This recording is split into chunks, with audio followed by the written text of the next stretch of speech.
السلام عليكم ورحمة الله. كيف حالكم يا شباب؟ يا رب تكونوا بخير.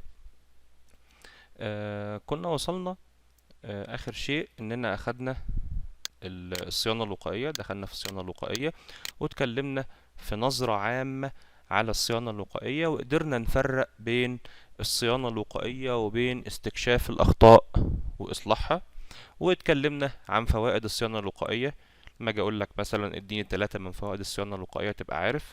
وكمان اتكلمنا عن اساليب الصيانة الوقائية، زي ايه للصيانة الوقائية، وقلنا في للسوفت وير وفي لل... للهاردوير، واتكلمنا عن الصيانة الوقائية للهاردوير والصيانة الوقائية للسوفت وير. المحاضرة بتاعت اليوم قصيرة جدا ان شاء الله. هنتكلم عن عملية استكشاف الأخطاء وإصلاحها. دلوقتي احنا عملنا الصيانة الوقائية وكله تمام. لا، اللي حصل بقى العكس، جالي حد دلوقتي عنده مشكلة ما في الجهاز، في مشكلة في الجهاز، يعني المشكلة حصلت خلاص. تمام. احنا عملنا صيانة وقائية لكن دلوقتي انا مثلا عندي مكتب صيانة او محل صيانة او وجالي شخص والله في عطل في الجهاز، او انا في شركة بتاخد عقود صيانة لشركات، وجابوا لي والله اجهزة، او رحت المكان في اجهزة فيها اعطال. تمام. او انا شغال في شركة مسؤول اصلا عن الصيانة في الشركة دي، في جهاز عطلان. طيب، ايه الخطوات اللي امشي عليها عشان اتعامل مع العطل ده؟ بصوا كده معي. انا دلوقتي جالي الجهاز العطلان، رقم واحد جمع بيانات من العميل. يعني ايه جمع بيانات من العميل؟ يعني العميل صاحب الجهاز او المسؤول عن الجهاز جه قال لي والله الجهاز فيه خراب ما، فيه عطل ما.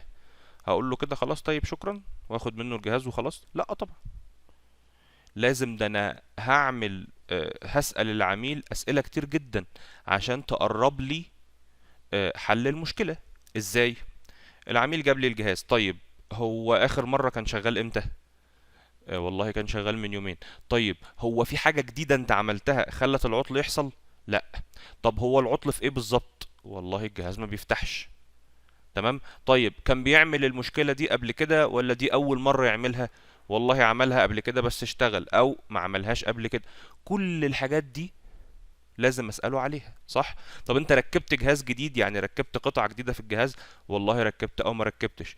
طيب أنت ثبتت نظام تشغيل جديد؟ والله ثبتت أو ما ثبتش. طيب أنت نزلت تعريف جديد، يعني درايفر اللي هو برنامج تشغيل للطبعة للشاشة لأي حاجة جديدة؟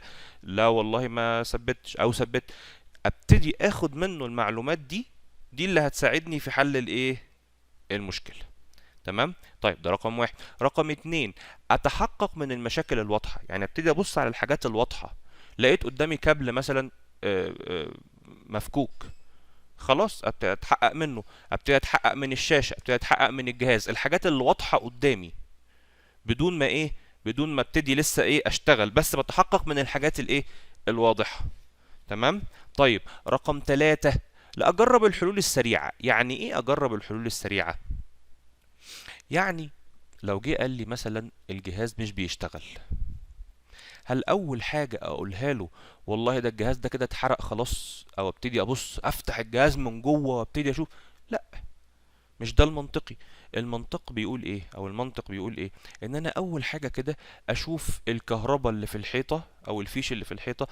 ممكن يكون الفيش ده خربان فما بيوصلش كهرباء اصلا، صح؟ يبقى نجرب فيش تاني. دي رقم واحد. شفت انا بمشي في الحلول السريعه ازاي؟ رقم اتنين، ابتدي اشوف الكابل اللي واصل من الحيطه للايه، لجهاز الكمبيوتر، او لو في توصيله ابتدي اشوف طب التوصيله دي سليمه ولا لا. طيب الكابل، هل الكابل ده سليم ولا لا؟ صح. كل ده اجربه كحلول سريعه. بعد كده ابتدي اشوف مزود الطاقه، هل مزود الطاقه سليم ولا لا، ابتدي اعمل له تيست او اجربه. صح كده؟ شوفوا احنا ماشيين خطوة خطوة بالحلول السريعة الأول، الحاجات السهلة. تمام. طيب المشكلة لسه ما اتحلتش، ابتدي أجمع بيانات من الكمبيوتر.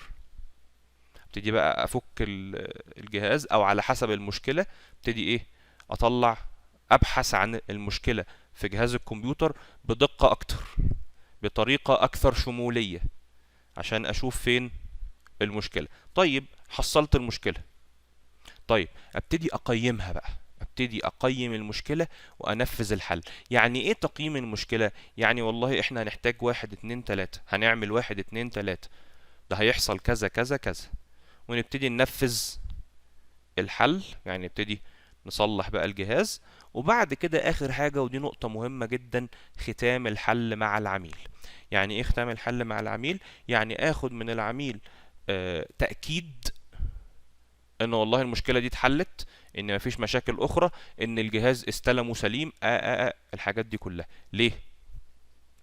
طيب انا بعد ما خلصت تقييم المشكلة وتنفيذ الحل، جيت عند العميل، اخد جهاز الكمبيوتر من غير ما يجربه ومشي، روح البيت قال لي والله معلش الجهاز ناقص منه قطعة مثلا.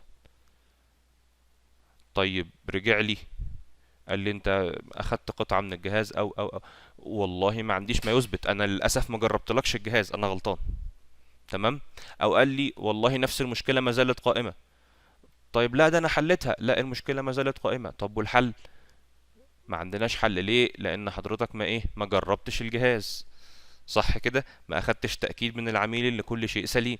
لا، يبقى لازم اختم الحل مع العميل، ولو كان في معاملات نقدية كمان لازم نختمها برضو مع العميل عشان كل شيء يكون واضح. تمام. طيب ده بالنسبة لختام الحل مع العميل.